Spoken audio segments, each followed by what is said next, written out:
नमस्कार, आप देख रहे हैं द न्यूज और मैं हूं प्रतिमा पांडे। चलिए शुरुआत करते हैं खबरों का सिलसिला। जो वैवाहिक कार्यक्रम है उसमें मैं शामिल होने आया हूँ। जी और मंत्री जी का कोई परिचय नया नहीं है जी। आपके बीच विधायक रहे, मंत्री रहे जी। और लंबा उनका राजनीतिक और सामाजिक उनका संपर्क लोगों के बीच में आज जहाँ आप शादी के कार्यक्रम में शामिल हो रहे हैं वहीं उसके बाद आपसे भी मिलने का मौका मिल रहा है और हमारी पार्टी के सभी लोगों से मिलने का एक मौका मिल रहा है। और यही हमारे समाज का ताना बाना है कि एक दूसरे के खुशियों में, एक दूसरे के दुख तकलीफ में शामिल होते रहे। लेकिन सच्चाई ये है उत्तर प्रदेश की जनता भारतीय जनता पार्टी को हटाने जा रही है। जी। भारतीय जनता पार्टी उत्तर प्रदेश में जहां से इन्होंने शुरुआत की और लगातार इतने सालों की सरकार चलाई उसका हिसाब किताब तो अंतोगत उन्हें देना ही पड़ेगा। और लंबा कार्यकाल, और जब हम आंकड़े देखते हैं महंगाई के, बेरोजगारी के और अन्य पैरामीटर्स, तो दिखाई देता है कि हमारा उत्तर प्रदेश कहां पहुंचा दिया। मुख्यमंत्री जी आज भी रोड शो कर रहे हैं, बेंगलोर में रोड शो कर रहे हैं। जब सरकार का जाने का वक्त आ गया, जब सरकार आई थी उस समय भी रोड शो हुए थे, उस समय भी इन्वेस्टमेंट मीट हुई थी। कितने रोजगार मिले, नौकरी मिली, कितना आरक्षण छीना गया, इसका जवाब आने वाले समय में जनता देगी। पीडीए की सरकार सामाजिक न्याय के राज की स्थापना और उत्तर प्रदेश को खुशहाली के रास्ते में ले जाने का संकल्प समाजवादी जनता के बीच में लेकर के जा रहे हैं। सर, अयोध्या मामले में चंपत राय और अनिल मिश्रा का इस्तीफा हुआ, लेकिन कोई कार्रवाई अभी तक नहीं की गई। अयोध्या एक आस्था का स्थान है जी। केवल भारतीयों का नहीं बल्कि दुनिया में जितने भी सनातनी हैं या हमारे भारत की संस्कृति को समझते हैं उनके लिए एक श्रद्धा के भाव के साथ, एक धार्मिक नगरी होने की वजह से एक भावनात्मक जुड़ाव रहा है।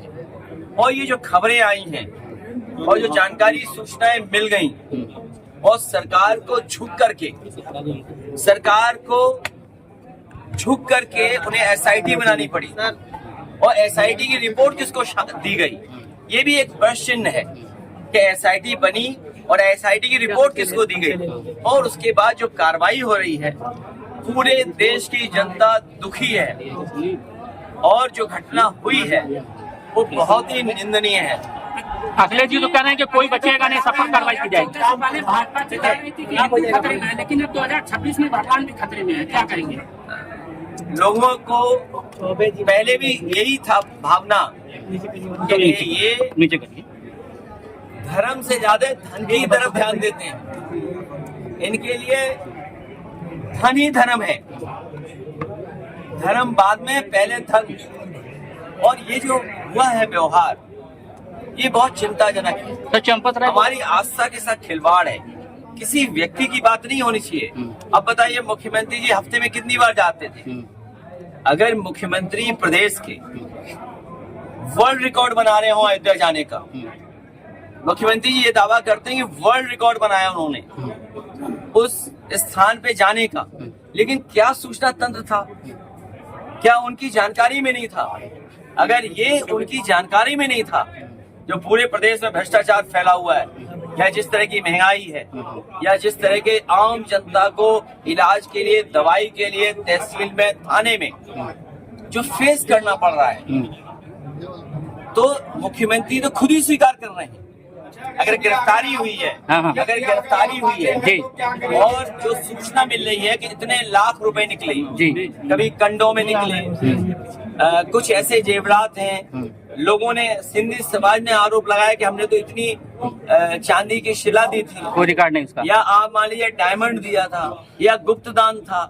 तो ये आस्था की साथ जो खिलवाड़ किया है वो प्रभु श्री राम कभी उन लोगों को माफ नहीं कर सकते। सर 70 बार चोरी हुई है, 70 बार में सरकार ने, आप लोग मामला नहीं उठाते तो नहीं आता ये। की बात कर रहे हैं, सफल सरकार आएगी तो आप नहीं देखिए,